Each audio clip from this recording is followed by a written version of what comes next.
So learning outcome 3, it's quite a simple one. It's a state that.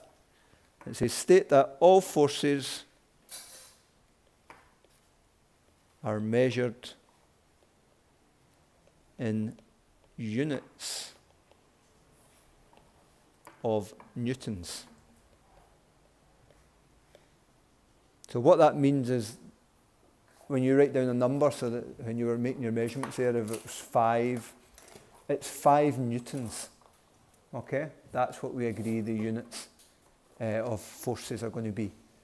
In the same way that you can measure a height, right? You might be 180 centimetres. Centimetres are called the unit. So anything that comes after the number, right, we call the unit in physics. Okay? In learning outcome 4, a Newton balance. Remember we said Newton's very important in forces.